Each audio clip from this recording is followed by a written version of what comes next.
Welcome back, where we're covering Batman number 18, The Crime Surgeon. This is the return of Dr. Thorne from the crime clinic just a few stories ago, in what is described his final chapter, but his final chapter in the way Friday the 13th, the final chapter, was the final chapter of Jason Voorhees. He's coming back. He was actually in the Cape Crusader recently. It's an animated show, not the comic, but he exists. I feel like he has actually shown up in the comic recently. I just can't remember exactly because of his appearance in other forms has mixed around in my brain, so I can't say that for 100% certainty, but I think he has shown up recently in the comics. So no, he isn't staying dead here. Guess that's spoilers. He dies in this story, and pretty definitively compared to, say, the Joker falling out of something and then we don't see a body. Now we have his body. He dies in Batman's arms. If you're unfamiliar with the crime clinic, or the crime doctor, he is a brilliant surgeon doctor who is addicted to crime. His words from the last time we saw him. No, we all have our failings. I have a problem with drinking too much soda.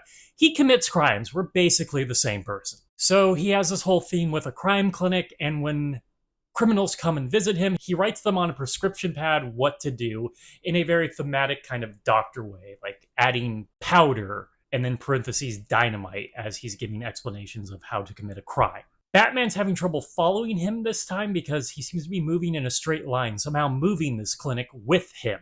My immediate thought was it was a train, and it turns out I was wrong. I was going to be all arrogantly proud that I figured out a story written for 8-year-olds from the early 1940s. I don't care, I don't have much in life. I will throw it in their faces. But no, it actually isn't a train.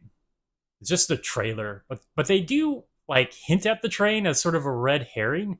There is actual some investigation. What I do like about the crime doctor is at least his two stories have been interesting. And he's somewhat compelling of a character. The crime doctor is a great, brilliant doctor who cares about saving people's lives, actually doing good as a doctor. He just can't help but commit crimes. I mean, it's a little ludicrous, but hey, it's a comic where a guy dresses like a bat to fight criminals. It's all a bit ridiculous. But that sort of conflict inside of him is interesting to watch and see. So, like when Robin is shot, seemingly mortally, he stops everything to save Robin. He actually cares to be a doctor, and it reminds me of how Two-Face is introduced as legitimately being good or bad depending on the coin flip that day. That is an interesting conflict to follow. I kind of wish they had kept that around. The crime doctor wants to do good and wants to do bad. He's kind of in a weird gray area. I guess it doesn't absolve him. But still, he does a lot of good. He is a good surgeon. Actually, maybe one of the best, seeing how the story opens with him being the only one who could save the warden. And with the fact he's managed to blindfold everyone going to his clinic, there is an actual investigation part of the story. There hasn't actually been a lot of investigation. More like Batman notices something, then within the next page, we're there. He actually has to figure out where the clinic is and what the clinic is based on what he heard earlier in the story. They actually take the time to establish a bunch of noises that he can eventually follow. It's okay. It's competent. It's an actual investigation. I'm a little surprised it has it, even for a character who started in Detective Comics. I mean, there wasn't a lot of actual detectiving going on in a lot of Detective Comics stories. So I appreciate that. I feel like I appreciate the work being put into this. And that's where we really get to the ending, is the story has a moral. And I've gotten some criticism for complaining about morals in stories. Sometimes these stories don't particularly have a moral. Mostly the moral is, commit crimes, Batman will punch you, which is a fine moral. It doesn't really have anything to say, but this comic actually has something to say. Still not particularly deep, but deeper than Batman punch you if you commit crimes. And so many of these comics don't try to say anything. I like a story that says something, even if it's very simplistic. Stories should be about things, you see. And the crime doctor comes to a conflict near the end of the story. Ooh, I like conflict! He can perform life-saving surgery on one of his henchmen's wives, or he can commit the crime.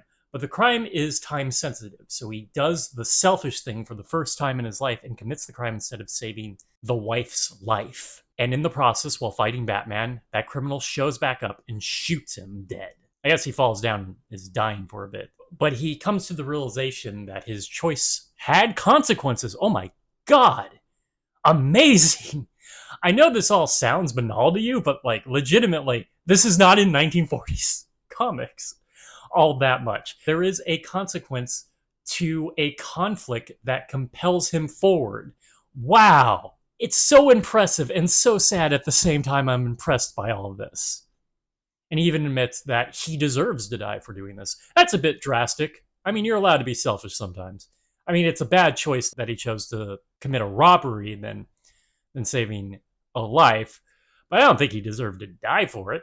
And even at the end, Batman is a little sad about his death. It's actually a bittersweet ending to the crime surgeon. It's kind of upsetting that he'll probably come back and not have as much of a compelling conflict or moral choices he's been given with the last two issues. But as it is, I really love the Crime Doctor. What a thing to say. Okay, that is it from Batman 18, The Crime Surgeon. If you enjoyed this video, please like and subscribe, hit the bell icon to get notifications when a new video goes up. I do this Monday through Friday, but Mondays and Thursdays I cover a Superman story and a bunch of different Superman stories, including Superboy now. And please join us next time, same Bat Day, same comic book channel. Have a great day.